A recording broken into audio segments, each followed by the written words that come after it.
नमस्कार मित्रांनो, मी योगेश परब आपल्या सगळ्यांचं स्वागत करतो आपल्या लाडक्या चॅनलवर, ज्याचं नाव आहे खादाड। मित्रांनो, आपण बघितलात आईच्या हातचे पदार्थामधला पहिला पदार्थ फणसाची भाजी। तर तसंच आपण माझ्या आईच्या हातचे पदार्थ ही नवीन सिरीज घेऊन येणार आहोत आणि त्यामध्ये माझी आई श्रीमती वैशाली परब, जी सेवानिवृत्त मुख्याध्यापिका आहे, ती तुम्हाला नवीन पदार्थ बनवून दाखवणार आहे। तर माझी आई हाडाची शिक्षिका आहे आणि तशीच ती शिस्तबद्ध आणि वक्तशीर पण आहे। तोच तिचा शिस्तबद्धपणा आणि वक्तशीरपणा तिच्या स्वयंपाकात पण दिसून येतो आणि तो आपण सगळ्यांनी शिकला पाहिजे असं मला वाटतं। तर मित्रांनो, पहिलीच वेळ असल्यामुळे माझी आई कॅमेऱ्यासमोर आलेली नाही आहे, पण पुढच्या वेळेपासून आपण तिला कॅमेऱ्यासमोर येण्यासाठी नक्की सांगूया। आणि आज ती आपल्याला दाखवणार आहे अळूचं फतफतं हा पदार्थ। आणि हा पदार्थ कोकणामध्ये प्रत्येक घरोघरी पावसाळ्यात बनवला जातो, कारण कोकणामध्ये प्रत्येकाच्या घरी परसबाग असते आणि त्या परसबागेमध्ये हे अळू उगवलं जातं। तर हे अळू निवडताना आपल्याला काही दक्षता घ्यायची आहे। तर त्यामध्ये अळूचा दांडा असतो तो काळपट रंगाचा असला पाहिजे आणि अळूचं जे पान आहे ते पोपटी रंगाचं असलं पाहिजे। मित्रांनो, काही अळू ह्यांना खाज असते आणि त्यामुळे आपल्या घशाला खाज उठू शकते। तर त्यामुळे अळू निवडताना ते व्यवस्थित निवडलं गेलं पाहिजे आणि आपले ते कवळं अळू घ्यायचं आहे। तर आता अळूचं फतफतं कसं बनवायचं हे आपण या व्हिडिओमध्ये बघूया, तेव्हा व्हिडिओ शेवटपर्यंत नक्की बघा। व्हिडिओ आवडला तर व्हिडिओला लाईक करायला विसरू नका आणि चॅनलला सबस्क्राईब करायलाही विसरू नका। तर इथे आपण घेतलं आहे कवळं अळू, ज्याला कोकणामध्ये तेरं असंही म्हणतात। तुम्ही बघू शकता त्याचे दांडे हे काळपट रंगाचे आहेत। तर ते कसे सोलून घ्यायचे ते तुम्ही बघू शकता व्हिडिओमध्ये। आई कशा प्रकारे ते सोलून घेत आहे, त्याची साल काढून आपल्याला घ्यायची आहे। तर तुम्ही पण अशाच प्रकारे ते साफ करून घ्या आणि नंतर आपल्याला हे व्यवस्थित साफ करून दांडे आणि जी पानं आहेत अळूची ती आपल्याला बारीक चिरून घ्यायची आहेत।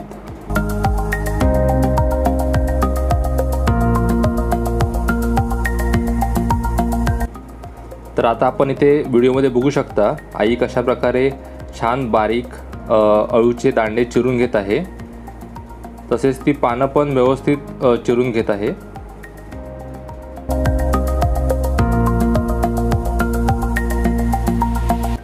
आता आपला अळू व्यवस्थित चिरून तयार झालेला आहे। तर आपल्याला हे कुकरमध्ये उकडवून घ्यायचं आहे। तर इथे आपण कुकरमध्ये अळू चिरलेलं आहे ते घ्यायचं आहे। त्यामध्ये 1 ग्लास पाणी घालून साधारण 3 शिट्या आपल्याला कुकरमध्ये करून घ्यायच्या आहेत।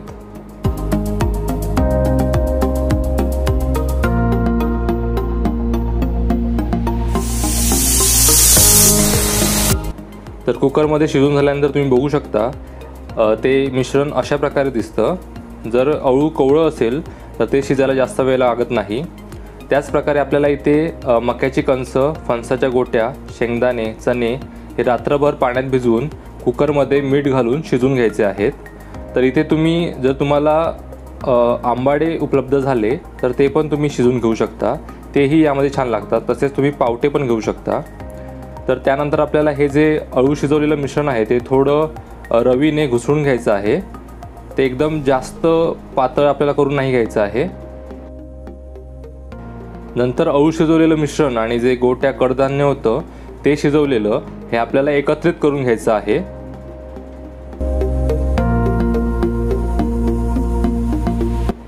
त्यानंतर आपण इथे 1 लिंबा एवढा चिंच आणि तेवढाच गूळ घेतलेला आहे। जर अळूला थोडीशी खाज असेल तर ती चिंचेमुळे कमी होते। तर इथे तुम्ही कोकम पण वापरू शकता आणि गुळामुळे त्याला एक छान चव पण येते।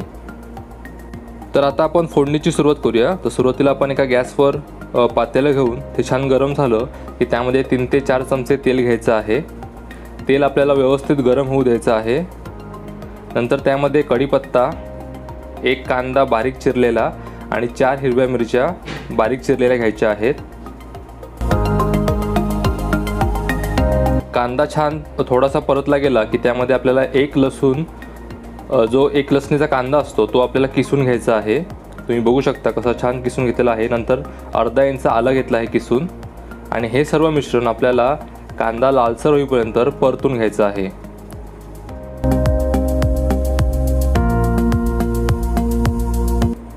तर आता कांदा थोडासा लालसर झाला की त्यामध्ये आपण अर्धा चमचाभर हळद, आणि लाल तिखट घालणार आहोत। तर इथे साधारण आपण 3 ते 4 चमचे लाल तिखट घेतलेलं आहे। तुम्हाला जसं तिखट हवं त्यानुसार तुम्ही इथे लाल तिखट घेऊ शकता। नंतर पुन्हा आपल्याला हे छान परतून घ्यायचं आहे। तुम्ही बघू शकता आता मसाल्याला तेल सुटायला सुरुवात झालेली आहे। तर आता आपण जे शिजवलेलं अळू आणि कडधान्य होतं त्याचं मिश्रण आहे ते इथे आपण आता मिक्स करून घेऊया।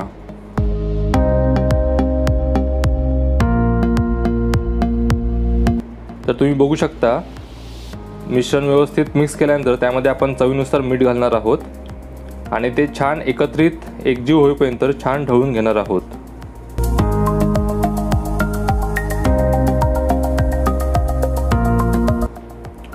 आता आपल्याला जो चिंचेचा कोळ आणि गूळ याचं मिश्रण होतं ते यामध्ये ॲड करायचं आहे। तर आता आपण ते ॲड करून घेऊयात। तर मगाशी तुम्हाला मी सांगितलं त्याप्रमाणे चिंचेमुळे जर अळूला थोडीशी खाज असेल तर ती कमी होते आणि गुळामुळे त्याला एक छान चव येते। इथे तुम्ही कोकम पण वापरू शकता चिंचेऐवजी आणि त्याचा आंबट गोडपणा हा अळूच्या भाजीला एक चांगली चव घेऊन येतो। तर मित्रांनो, अळू हे शिजलेलंच आहे। तर हे शिजायला जास्त वेळ लागणार नाही। आपण झाकण ठेवून साधारण 10 मिनिटं याला छान उकळी येईपर्यंत ते शिजवून घेऊयात। तर तुम्ही आता बघू शकता साधारण 10 मिनिटानंतर त्याला एक छान उकळी आलेली आहे। तर आता आपलं अळूचं फतफतं हे जवळपास तयार आहे। आता आपण वरनं फक्त एक वाटी ओल्या नारळाचा किस आहे तो वरनं घालणार आहोत आणि पुन्हा एकदा ते छान ढवळून घेऊयात।